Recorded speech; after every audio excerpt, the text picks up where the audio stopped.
Perfect. Okay, so it looks as though we are live.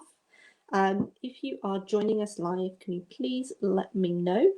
Just let me know that you're here by giving us a little like or a comment, say hi. Let us know that you are here. If you're watching us on replay, give us a hashtag replay, and that way we can tell that you're watching. And both Fiona and I will be looking back at the comments and we'll be commenting, replying to your comments as and when they come in. So I'll just make sure that that we do have eyes on us. So I'm just waiting for somebody to let us know, and then hopefully we'll be able to start. So yeah, do just give us a little like so that I know that we can continue, because otherwise we'll be talking to ourselves. It'd be particularly great. And if you've got any questions, please do just put them in the chat and we will try and answer as many as we can. We're hoping for lots of questions today. Yeah, definitely. Right. So, hey, there we are. Brilliant. People can see us.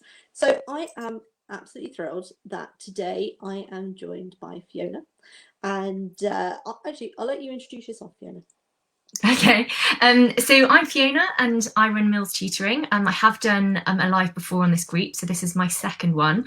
I've been helping children prepare for 11 plus assessments for independent and grammar schools for the past 10 years, as well as helping parents support their children and choose secondary schools. I'm based in London, and so most of my students are looking at schools in and around London, but I have tutored children all over the UK and internationally. I also work as a lawyer for a media company. I trained as a solicitor in London and I worked in law firms for a few years in London, Singapore and Sydney. And now I do the tutoring part-time and the lawyering part-time. Which sounds very, very busy. Hopefully anyone who's joining us is probably aware of who I am. I pop up a lot on these videos, but my name is Jemma Smith and I run the Education Hotel. And the Education Hotel helps students from ages 6 all the way up to 18, but usually looking at exam points. So we do the 11 plus, 13 plus, 16 plus, as well as GCSEs and A levels. I think I've probably tutored about as long as Fiona, and again, mainly I focus on top selective schools. So for grammar, we're talking about things like QE or TEFNs, kind of really selective, and then the independent's fairly similar as well. But likewise, again, used to be in London, now I'm in Oxford, but we mostly focus our 11 plus kind of around London, Reading, looking at those types of areas. But again, with the Education Hotel, we have tutors who are all over the UK as well as online, so we do worldwide stuff as well. All right, and today we are both here to talk to you about English. So I think 2 weeks ago I was here talking about raising your scores in math, and I'm back, but I brought somebody with me to talk about English, which is useful because personally as a tutor, I typically focus on the math, I focus on the verbal and non-verbal, but not so much the English. I have tutors who focus on the English, not me. So it's great to be joined by Fiona, who really knows her stuff when it comes to English. And today what we're going to be talking about is that kind of common areas of struggle. So you might be watching this as a Year 5 parent, and you might be thinking, okay, we've got a month and a couple of days until 11 plus. How do we really boost those scores? Just a couple of marks. Or you might be watching as a Year 4 parent and thinking, how do we think ahead? Like, what do we need to be doing as it gets to this time next year? And so we had a quick chat, and these are the areas where Fiona and I feel like it's probably the kind of common areas of struggle. Obviously, there are different ones for different pupils, and some of you might be reading this thinking, yep, one of those is very much my child, and we're going to go through each of those. Before we move on, Fiona, anything you want to say? No, do you think so? No. Okay. Main common areas of struggle for my pupils tends to be speed and that'll be too slow or too fast. Inference in comprehension, and we talk a lot about comprehension typically in the group, and inference comes up a lot. And the reason that inference comes up is it's somewhat the harder part of the comprehension. It's not pulling things straight out of the text. So we'll go through a little bit about inference. Lackluster creative writing. So Fiona's going to talk to us about how to really boost your vocab, to boost your grammar, to make sure everything is really nice and crisp and high scoring. One of the things, again, that my pupils bring up is getting stuck. So as you start to get onto the really complex comprehensions, what happens if you get stuck? It's a bit of a worry for a lot of parents. So what if my child just gets to the middle of a text and doesn't understand what they're doing? We can talk about that. And then confidence, because I think, as we say quite a lot on the 11 plus journey, confidence can really make a difference in terms of marks. And I think we probably both, Fiona and I, are both familiar with the importance of going into an exam feeling confident and really feeling like you know what you're doing, whether that be in jobs as well. You really need to be confident, especially as a lawyer. You've got to be really confident about what you do. And I think confidence is built as children. So if we can get our children feeling confident now and getting them using different strategies of how to overcome problems, then they're likely to be more successful when they get into secondary school, and then also when they get into jobs as adults. All right, so as we said, if you do have questions, do pop them in the chat, because we'll have some time at the end to talk about them. But if we first of all go to speeding up and slowing down, this is our issues over speed. And again, regardless of whether you're a year 4, if you're a year 4 parent moving into year 5 and you are thinking of putting your child into doing some practice papers, maybe starting with 10-minute papers, moving up to like a 30-minute, you're going to come across this issue. You might be a year 5 going into year 6 parent and find that this is quite a common issue. Usually a child will fall into one of two camps. Either typically they won't be finishing, so they are a little bit on the slow side, meaning that they might not get through to the questions at the end, and that could mean not finishing the paper or rushing through and really just giving a guess for the last, say, 5 or 6. Or it could be that they really rush the paper, they've got a lot of time at the end, but they struggle to check, and that means that they really need to slow down a little bit. So if you've got a child who is really rushing, and often this comes about because they started off slower and they needed to speed up, and what's happened is they've slightly overshot it, and they're now rushing through the paper. They're finding that they've got a lot of time, but when they go back, it might not be changing anything, might not be checking effectively, or might be checking something and then changing the things that they actually got right the first time, because that often causes a bit of doubt, especially in English. I think in math it can sometimes be easier to see where you've made a mistake. With English it can be a little bit harder, and often when it comes to comprehensions, I tend to find that you can do some elimination. So elimination like you would do with like VR or non-VR, but then there might be 2 or 3 answers. And 2 or 3 answers, that typically is the point where if I'm watching a student do an exam, I will see that they'll make a guess. And so they'll go, definitely not this one, definitely not this one, if it's multiple choice. But then they've got 3 to choose from, 3 kind of similar answers, and then they might just pick one. So that would be the point where I'd start working with the child to make sure that those 3 answers are actually being considered.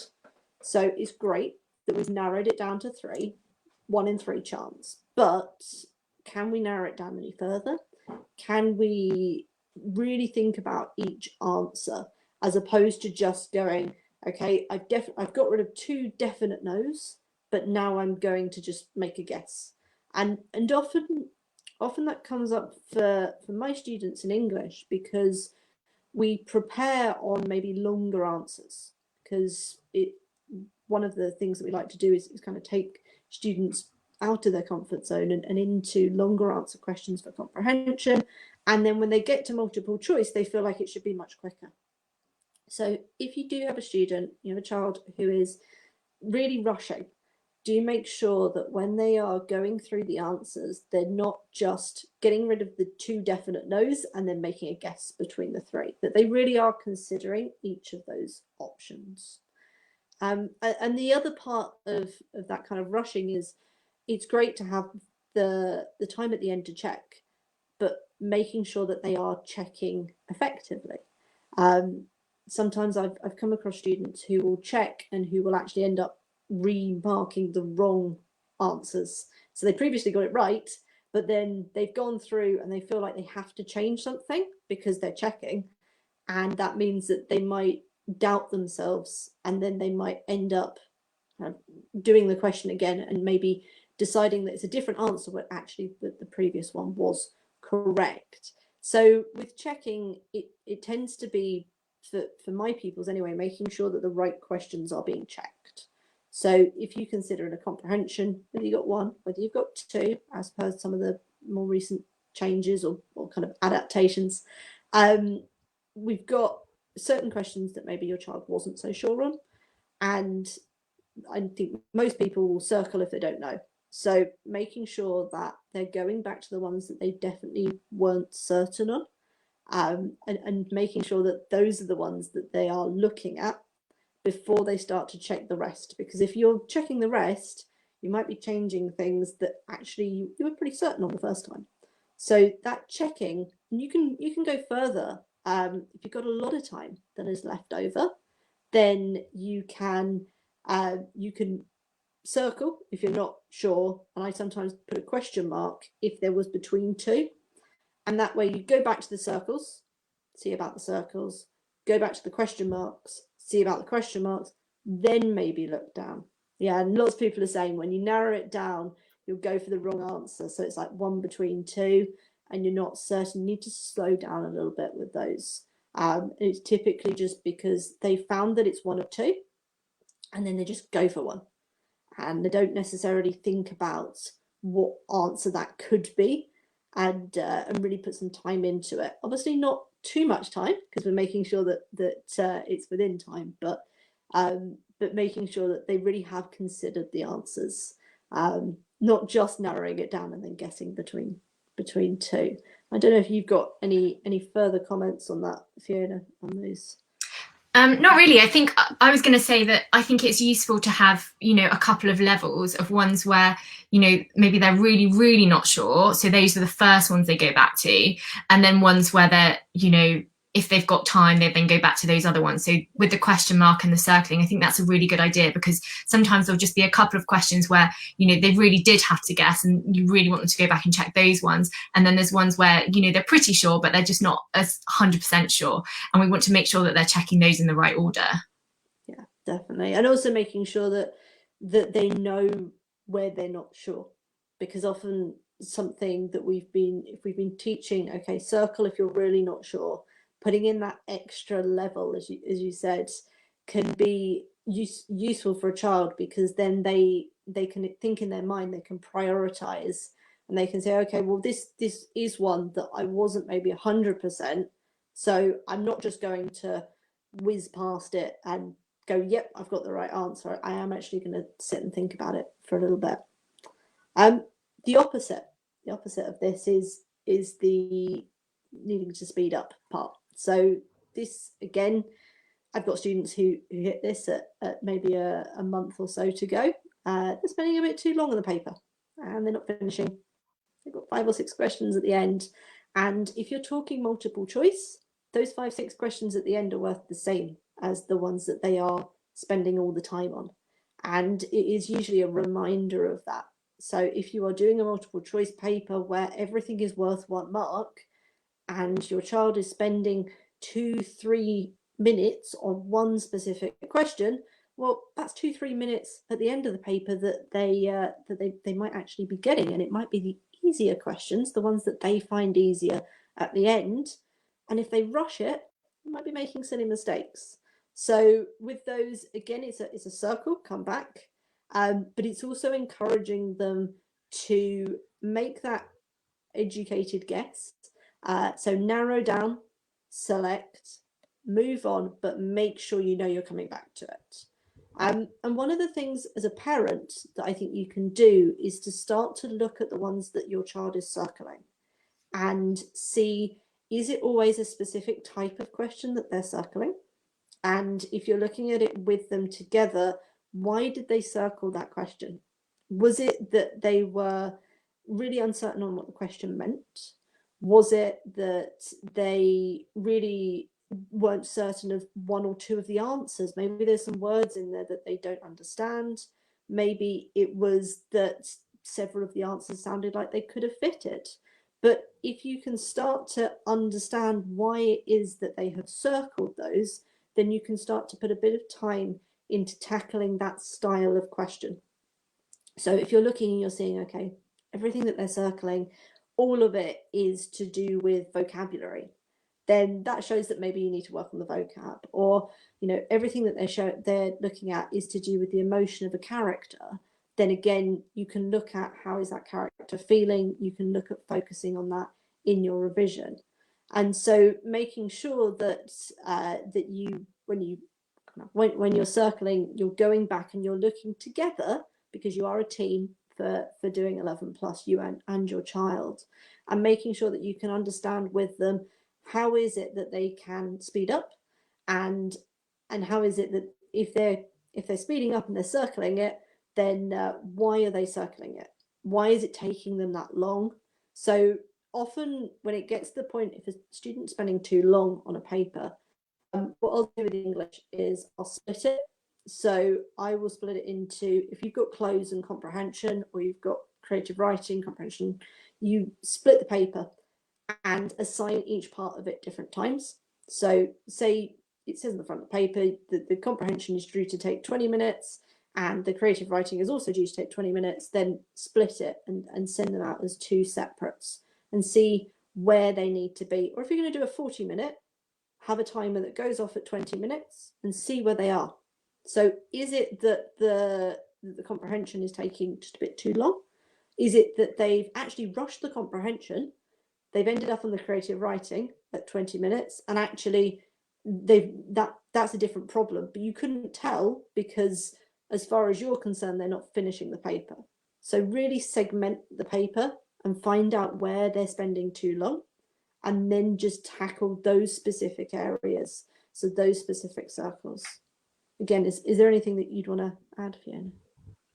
I was just going to say about children that are just generally a little bit slow. Sometimes I find that it's just that they're generally a bit slow and we just need to kind of speed up their sense of urgency.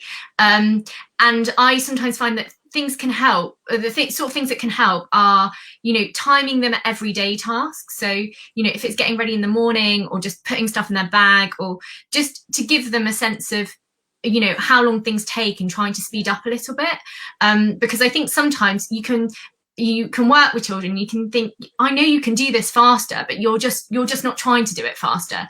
So I think, you know, maybe trying with some other tasks, because it can be a bit overwhelming if they're constantly timed everything to do with the 11 plus, and then working with them on questions and working out exactly, if you do it with them, working out exactly, okay, where could you have gone a little bit faster on this? Yeah, I think one of the other things, again, I know that some parents are really wary of this, but I like to do papers alongside my students. And part of the reason is that it tells me where they're typically slowing down, because I can tell versus my pacing, but it also tends to encourage them to speed up a little bit because they see somebody else moving through. And often that motivates them to try and get a bit quicker. I suppose it actually reminded me with kind of that students maybe are a bit slower elsewhere, and do think about distractions. So if your child is slow and it just happens to be in the summer, is that there's a lot of noise? Is that they're struggling because there's a giant window out front of them and they can see their siblings playing football? And that's not that they're slow, that's that they're distracted, and that's a different thing altogether. All right, Perfect. So we've got a couple of people who've been talking in the chat. Lots of people saying, yep, that when their child's going through, that the ones that they get wrong are the ones that they've circled. But that is what we would expect ultimately, because those are the ones that they weren't sure on.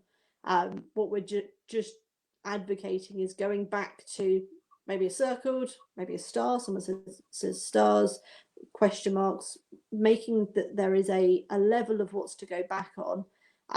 But ultimately, as a tutor, I would expect the circled ones to be the most wrong, because those are the ones that a child has said, I'm not sure on the answer, so therefore that they're more likely to get those incorrect. But it is about them knowing that they can go back to them, especially if they've rushed through the paper and they've got time spare, then going back and really focusing on those. And in terms of using stars and using circles, I would say just make sure that your child knows what they're going to use before they start, make sure it's consistent, and just do something that's quick, the quickest thing that they can do, so that they're not wasting time drawing pictures next to whatever their questions are. Yeah, exactly. Making sure that they know that, okay, circles what I go back to first, and question marks I go back to if I've got time. That is useful, because then they're not just going through the paper going, oh, there's a mark here and I don't know what that necessarily means. Another people of mine used to fold over the page if they didn't know, they knew they wanted to go back to, because then they just had to go to where the folded page was and be able to look at it. But I think if you're circling maybe one per page, it's probably not worth it. So it's kind of each individual for a child. Typically, when we go through those circles, we find out that a large amount of it might be inference. And inference comes up a load on the 11+ journey. And just quickly, I suppose I wanted to go through some tips with inference. We're in the summer holidays, so we've got a little bit more time to spend on inference. And really, inference, I've heard it described by other tutors as kind of being a detective, which is really true. It's finding out in the passage what did they mean, but they didn't say. And so I like to ask my pupils to do that elsewhere. So to do it whilst they're reading, I'll say, oh, what did that character want? What was their main goal during that football match? What do they really want to do? Okay, how can you tell? What type of language did they use?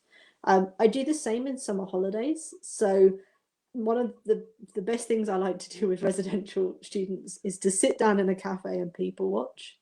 And it's really useful, because what we say is, when we're sitting down, we'll sit down and we'll have a cup of tea. And typically we'll talk about exams and we'll talk about technique, but we'll also watch people and we'll say, what do you reckon that person's doing? How can you tell? Oh, they're in a rush. How can you tell they're in a rush? Well, they're walking really quickly. What would you use? What word would you use? Brisk. Okay. So if you're walking briskly, then maybe you're running late. And what about that person? Oh, they're shopping. How can you tell? They've got lots of bags. So really, you're using that inference in day-to-day life. So really putting yourself into a character's shoes and putting yourself into a story means that when they see those types of interactions, they can then think about, oh, okay, I've seen this type of thing before. And other things that we do is we discuss why certain words or certain literary devices are used. So, for example, you wouldn't use raining cats and dogs in a horror, because it's a bit too jovial. It's a bit of a funny phrase. You wouldn't use it on something that was really serious. Instead, you might say that there was drizzle, or you might say something else. You might say that the sky was gloomy. You wouldn't use it if you were trying to be kind of a dark theme of writing. Likewise, if you wanted to describe a character as towering, you can think about, what does that make if you looked up and somebody was towering above you, is that a happy image, or is that something that's maybe a bit scary? And once you start to think about how the words are used and how the phrases are used, then you can put those into text. So that's the bit that often when we teach vocab, we teach, that Toward means one thing. but we don't necessarily think about why it might be used, or why you might use a certain simile, or why you might use a certain metaphor. So over the summer, start to think about people you see. You know, how would you describe the postman? How would you describe your siblings? How would you describe them? And why would you use certain types of words? Why would you use certain types of literary devices? What does that tell you about their mood? And again, then put it back into 11 plus. And that tends to help with the inference. They tend to be able to then link that to something that you might have seen or read or understood. So really practice putting your child into the character's shoes, and really working out why the author might have chosen to write using specific words or literary devices. Anything else, Fiona?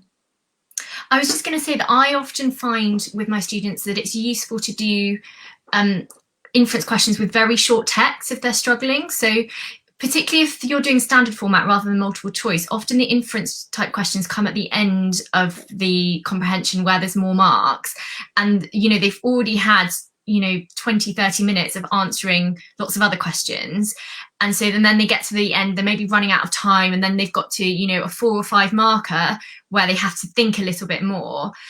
And if they struggle with those types of questions, I sometimes find students will only write, a couple of lines, and they won't get all the marks. And so what I found helpful is to find very short passages where it's maybe not clear what's going on, and then just kind of, even you can even do it out loud, or just writing, what's going on here, trying to think about the characters, trying to think about what literary devices have been used, why have they been used, in just one short paragraph. Doing a few of those can get your child into kind of the swing of answering those inference type questions, rather than throwing them in at the deep end with these papers where they tend to have a slightly longer passage, and then they've got to answer lots and lots of questions on that passage before they get to the inference questions. Definitely. I always say to my students, imagine me behind you going, why? So why? Because often for inference, they'll say, oh, this happened, but why? Like, why can you tell that? How can you tell that? Just tell me. And I'm always trying to say to them, why?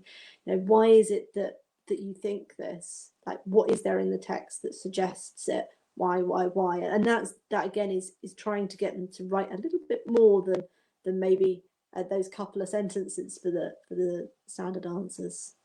Definitely. So I think, yeah, inference is a skill to work on, definitely, and it's a skill that can be really focused on over summer, I think. All right. So upgrading creative writing, over to you. So the first thing that I just want to point out was just reading. I'm sure this is an obvious one, but trying to get your child to read as much as possible. Obviously, the more they read, the easier they're going to find coming up with their own stories. Try and encourage them to choose their own books as much as possible. There might sometimes be books that you would like them to read, but we want children to be enthusiastic about what they're reading, and the more enthusiastic they are, the more likely they're going to want to do it. So they're going to do it more frequently.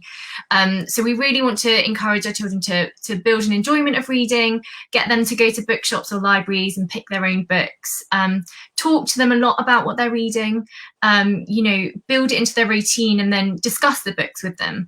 Ask them to summarize different sections. I mean, this can help with comprehension as well, but if they say read for 20 minutes before they go to bed, ask them what's happened, ask them to tell you about the characters, what the character's personality is, their feelings, ask them to describe the atmosphere of the setting. Just talk to your children about what they're reading, and about what you're reading as well. In terms, someone's just asked, which types of books do you think they should read? I mean, we ideally want them to read a range of different books, but I think particularly if they're reluctant to start with, we just want them to be reading what they want to read, and then we can kind of build them up to more difficult texts. There are a lot of lists. If you're looking at what sort of books you want them to be reading, there are lots of 11 plus lists that you can find online. But I think to start with, we just want to make sure they're reading what they want to read, and even if you're trying to encourage them to read more challenging books, we want to make sure that they are also getting to read what they want to read as well, because we don't want them to put them off. in terms of particular sets, yeah, look at the list online. You can get 11+ books, but I do think they should be reading a wide variety.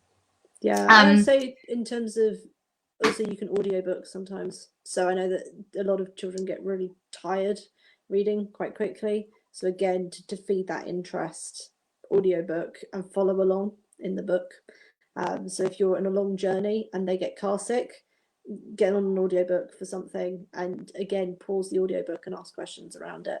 It's not as good, but ultimately it's something that will help when we're on summer holidays. And I think particularly for creative writing, you know, audiobooks are still going to stimulate their imagination, and that's what we really, really need for their creative writing.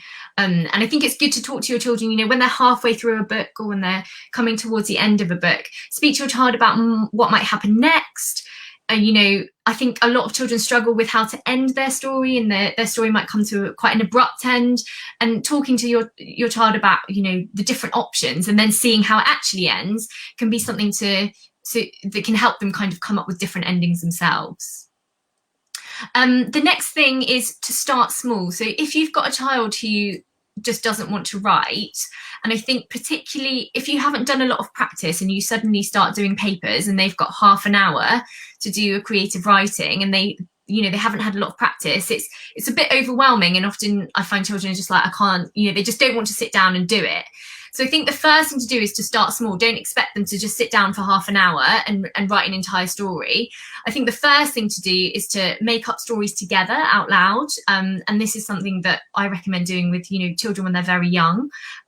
Make up stories together, you know, add a little bit, get them to add a bit. The next thing I would do is use pictures and videos and real life settings to stimulate your child's imagination. So I use Once Upon a Picture, the website, quite a lot with my students, and I will share my screen and get them to pick which picture they want to write about, because ultimately they're going to be more enthusiastic if it's a picture that they like. If you've been on holiday or you've been for a day trip and you've taken pictures, you know, use those pictures and get them to write a story based on that picture.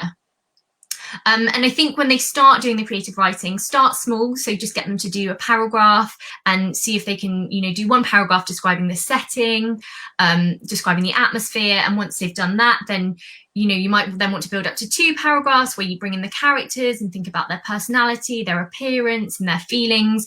And once they've got into the hang of it and they kind of know what they're doing and the sorts of things that they should include, it's then not such an ordeal, and they're going to find it easier to write a few more paragraphs. And I think with this, it's little and often, because you don't want it to become an activity to dread. So, you know, build it up, do it regularly, and try and encourage them to kind of come up with a structure that they can always use. The other thing I'd say is if your child is quite reluctant, try not to critique every sentence. You know, it can be quite difficult not to say, oh, you can make this better, you can make this better, which is what we want, but don't do it too much if your child is very reluctant. We just want to get them writing. In terms of, you know, if you've got them writing and you're thinking, oh, I think they can do better, they can come up with better words, better description, think about different resources you can use. So lots of children have the Descriptosaurus, which is a good start if your child is struggling with description. And there are specific creative writing books out there that can help with that. It kind of helps children to improve using all the senses and to show, not tell, to use more exciting verbs and more precise adjectives, and kind of more relevant literary devices. The other thing I'd say is make sure your child knows different literary devices and is clear that they need to be using them. So I use acronym SOAP-HIM and get children to write it down at the beginning, and they can tick off which ones they've used. The same with sentence structures. Make sure your child is aware of different sentence structures that they need to use in their writing, and try and make sure that they mix them up a little bit in their creative writing. The next thing I would do is ensure that your child has a structure for their writing and they get used to planning. So you know, it's very difficult to start a story with a blank page. So if you've got a structure that your child is going to use for every single creative writing that they do, and they know the first thing that they write down is this structure and their plan, it kind of gets them writing, gets something down on paper, and then it's easier to start. I have children, they write their structure and then they can tick things off. And if they've planned it properly, it means that they've got less time. You know, they spend less time thinking whilst they're writing because they've already done the thinking part, and they can go back to their plan and they can think about what they need to include rather than having to think about everything all at the same time. And the last thing is, just to be clear, go ahead. When you say structure, just because I know that some of my parents say, does that mean you work the same story? But we don't mean write the same story when we say make sure that you've got the same structure. If you just no. Make sure that you know how many paragraphs you're writing, make sure you know what literary devices you're going to try and include, make sure you've thought about your vocabulary, make sure you've thought about your sentence structures.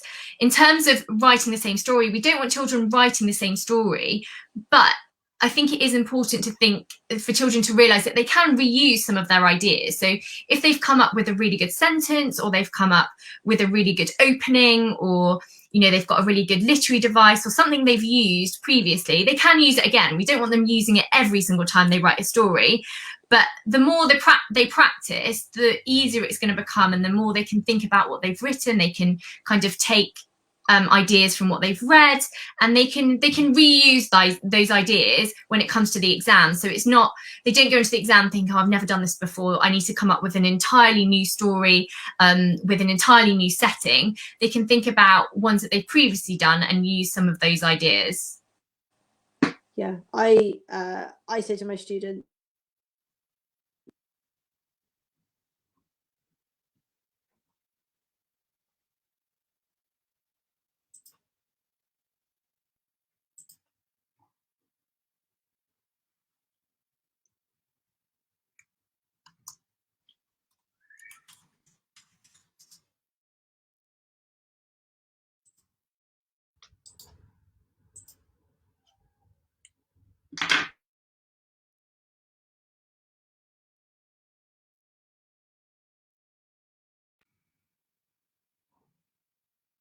Yeah, I'm struggling to hear you as well, Gemma. I just took my headphones out because I thought it was maybe my headphones.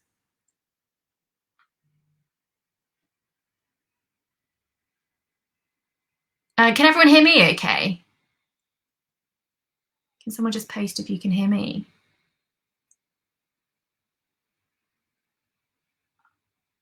How strange.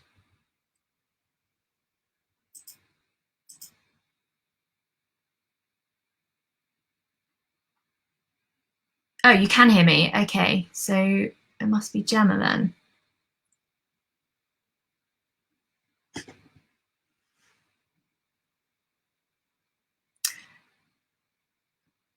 Okay, Gemma, do you want to go on the next slide while you try and get your mic working? And I'll cover widening vocabulary while Gemma tries to get her mic working. So the first thing I'd say is start early. So I think vocabulary is the most difficult thing to start late. So that's not something you want to cram towards the end. There are some other aspects of the 11 plus that are slightly easier to do later on when you're closer to the exam, but vocabulary isn't one of them. It needs to be built over a long period of time.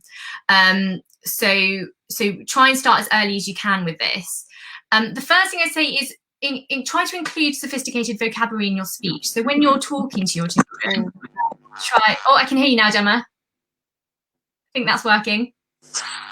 Okay.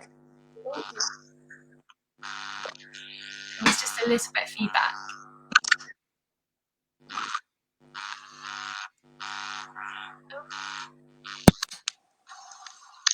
Can you say hello and I'll see if I can hear you? I don't think people can hear me. Oh yeah, no, we can hear you now. Oh, I can. Can everyone else hear Gemma? Oh. Okay.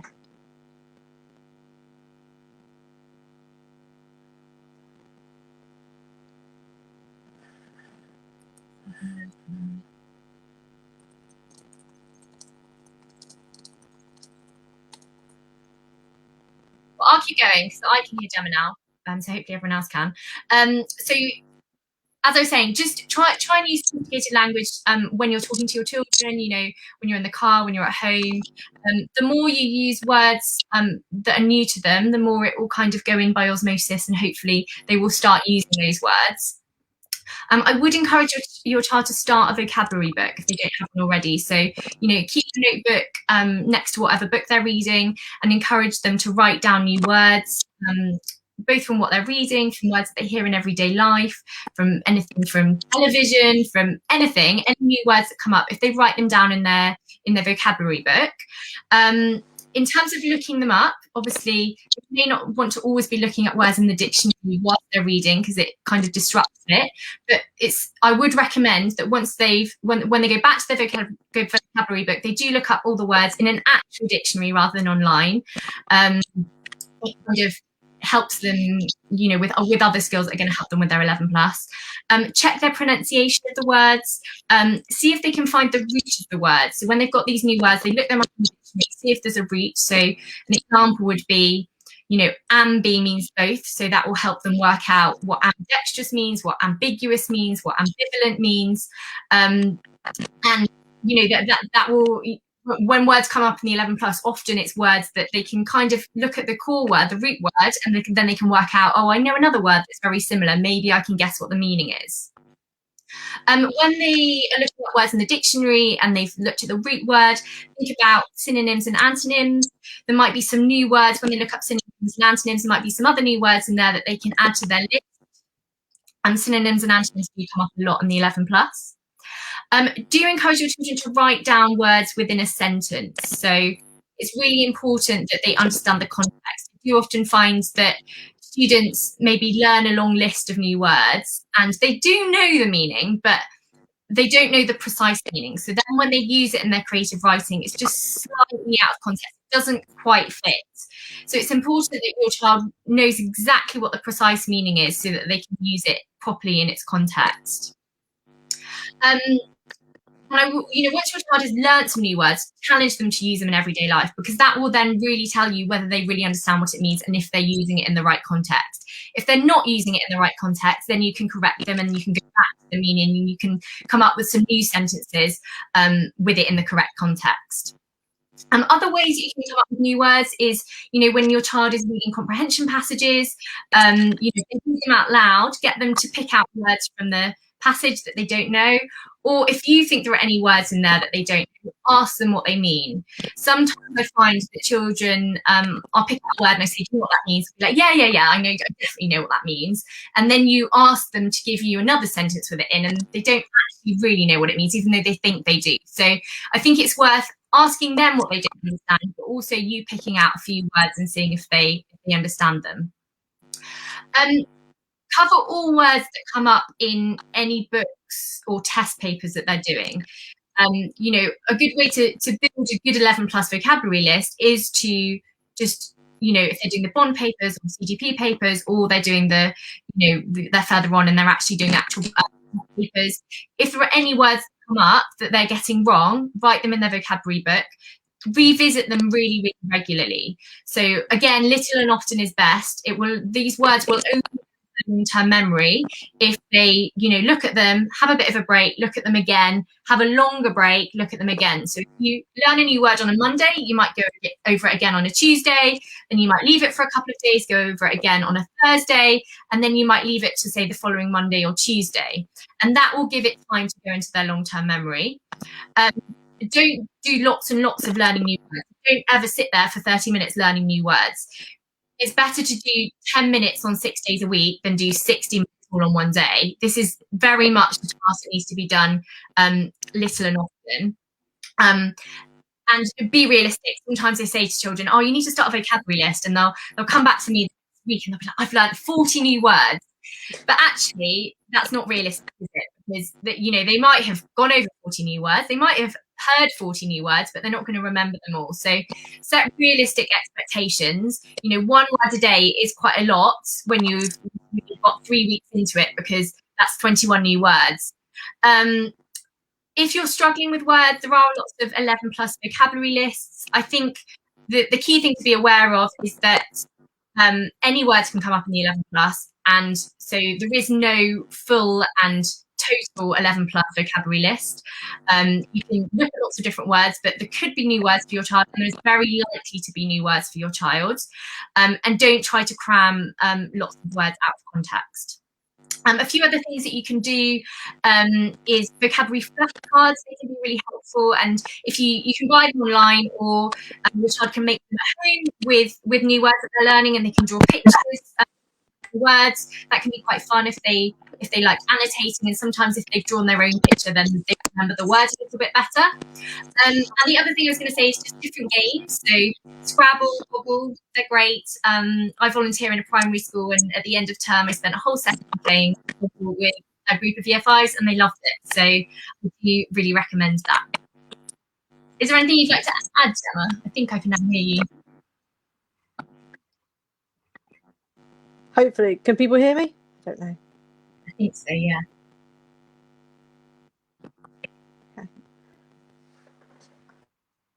Okay. Paul's kind of Yeah, I can hear you, Gemma. You can hear me. Okay, perfect.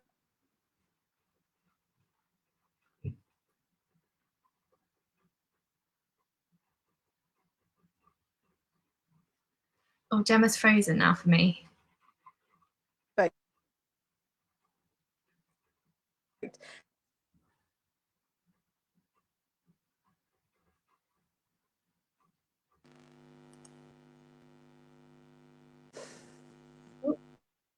Are you there, Gemma?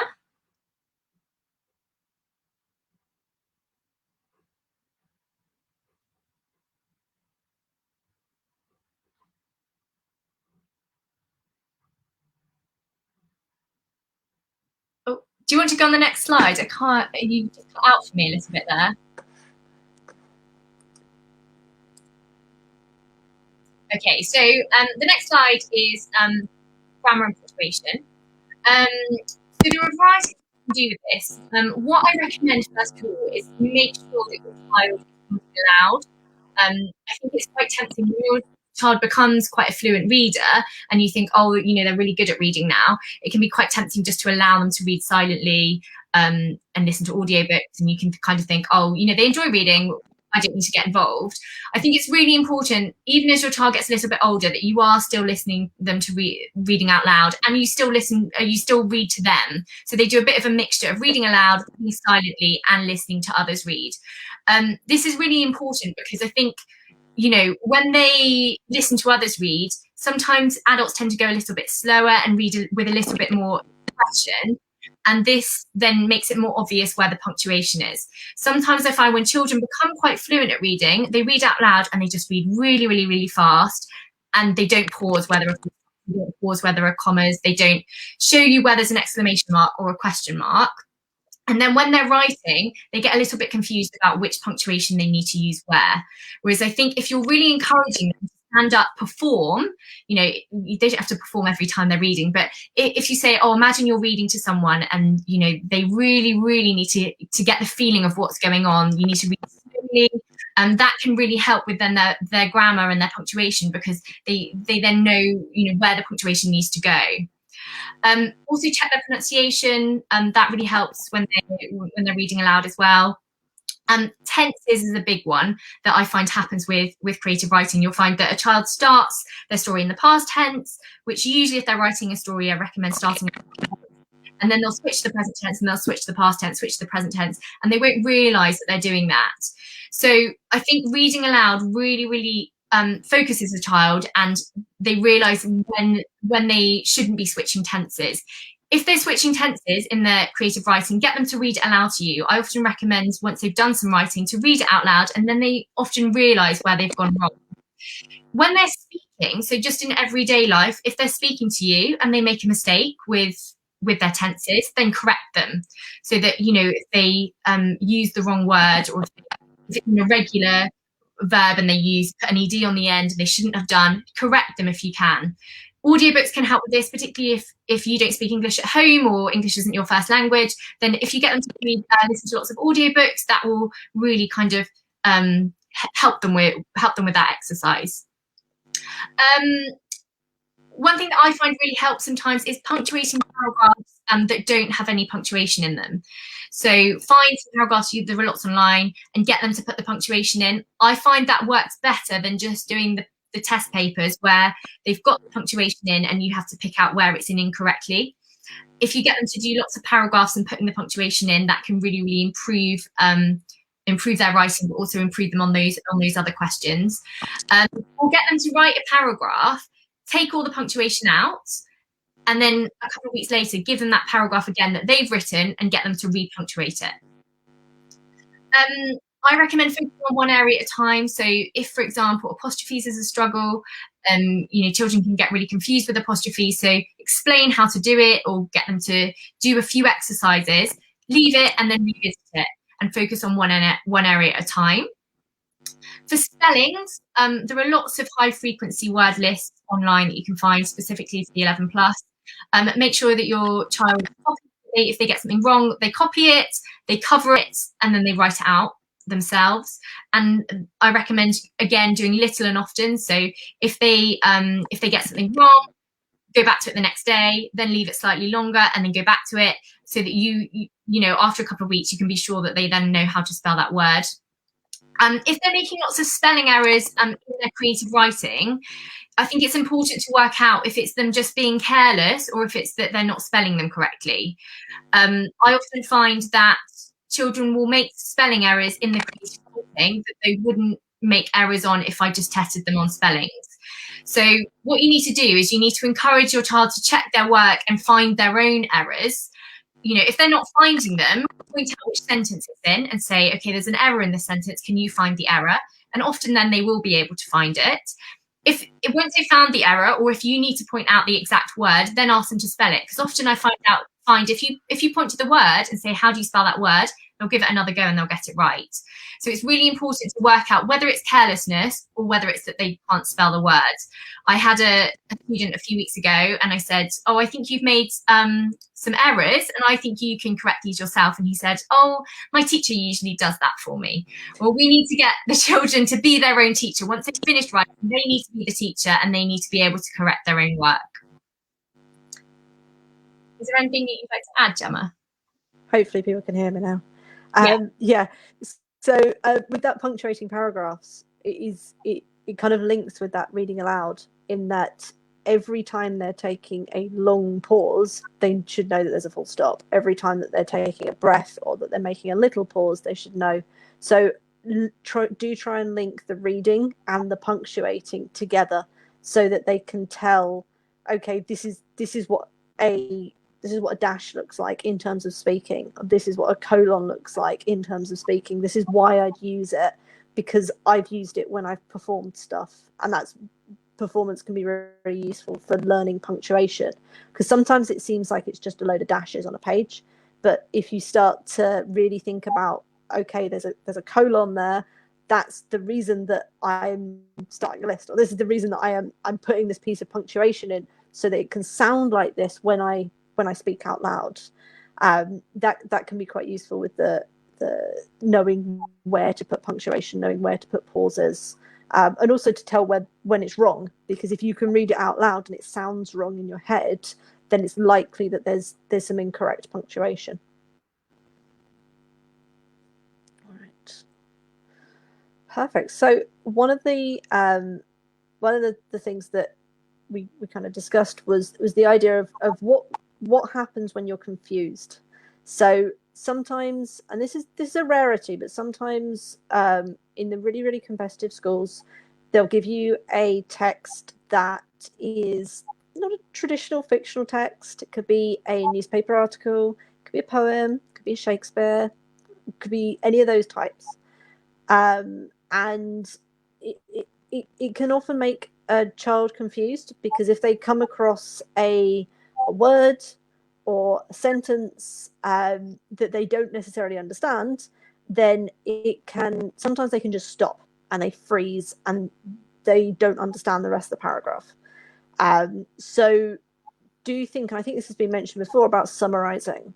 So if you're working through tricky texts and they're struggling, then think about summarizing each paragraph, or why each paragraph is written. So I recently saw with a student, it was a newspaper article about aerial adventure, I think is what it was, and they meant it was like going through the city and going through on top of buildings, but they really struggled because there were some words there that they didn't understand and they froze.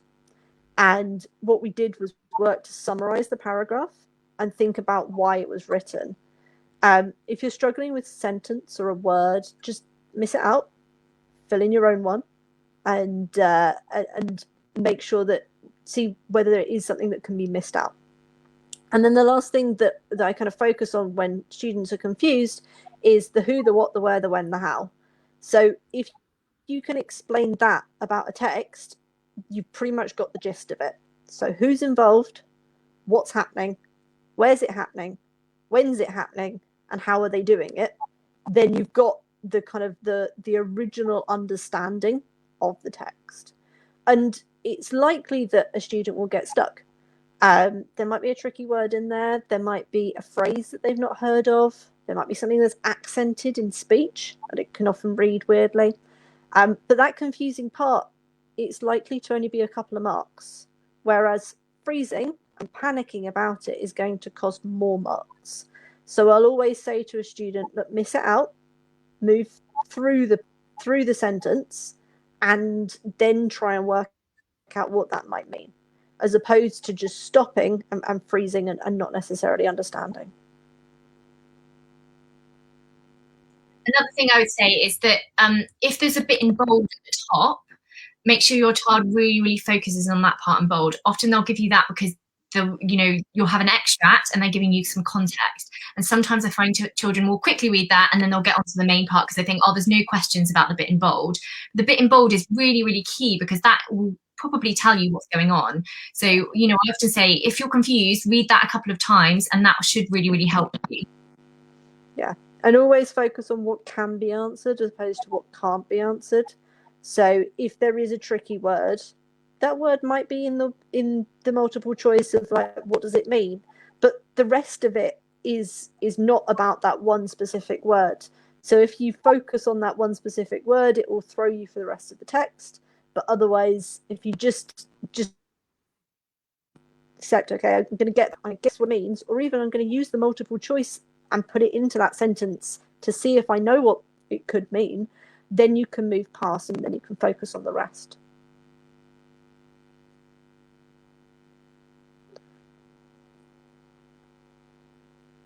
Okay, so working on confidence.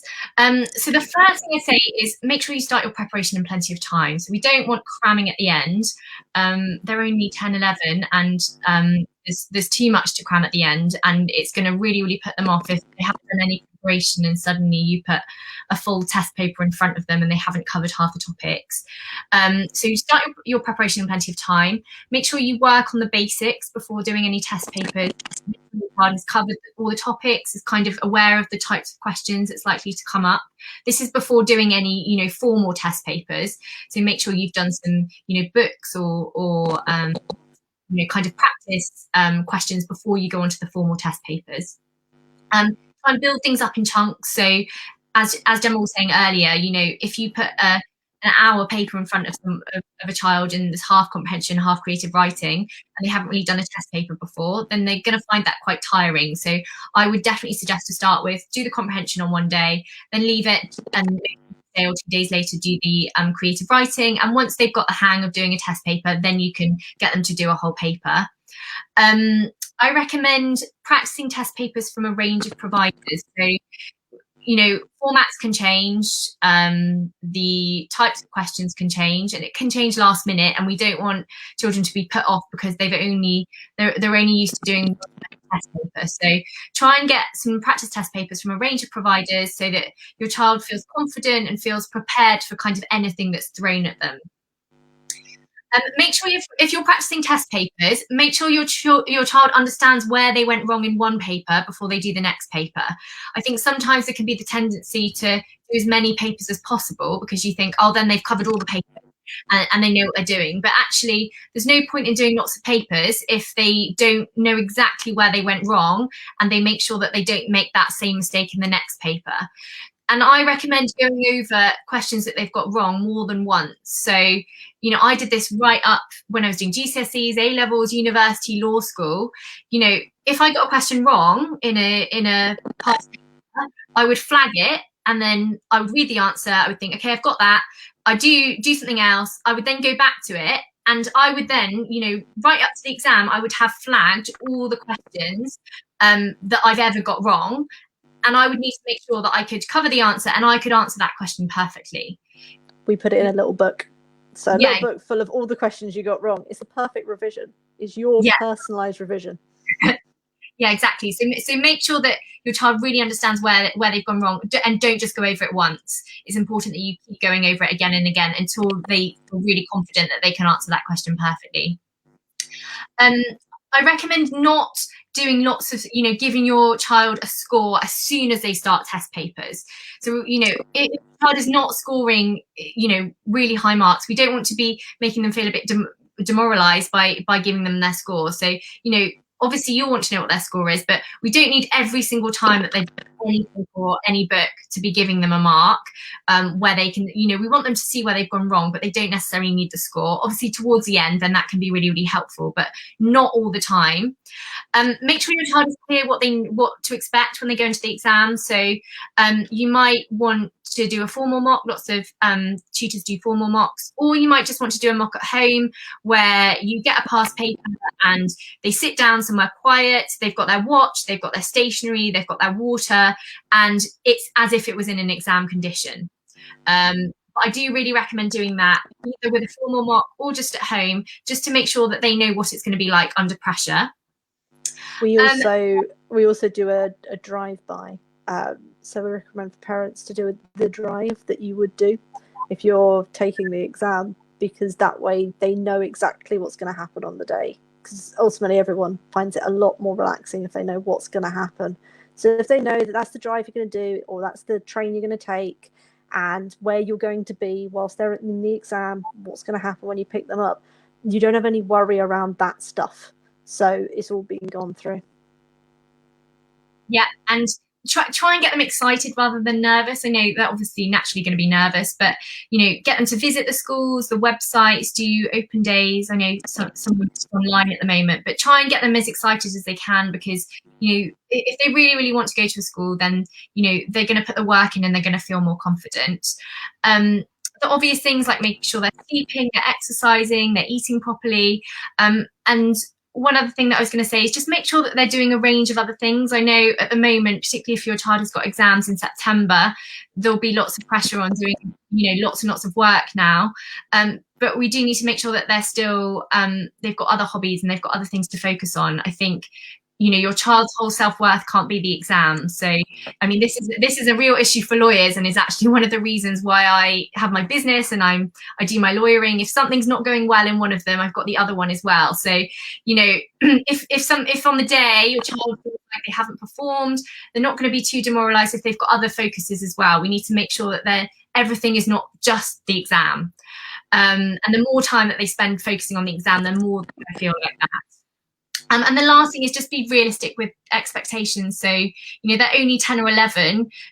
You know, it's a struggle for adults to spend hours and hours every day revising or working. So, you know, we need to be realistic with what we can expect of them. And that kind of goes back to start preparation in plenty of time. You know, I can sometimes be a bit last minute with things. And I wouldn't be getting my child to do everything last minute.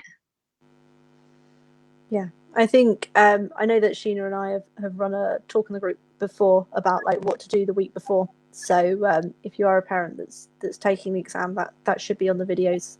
But things like talking to your child about what's going to happen if they haven't done a mock, so they know that there's going to be lots of other children.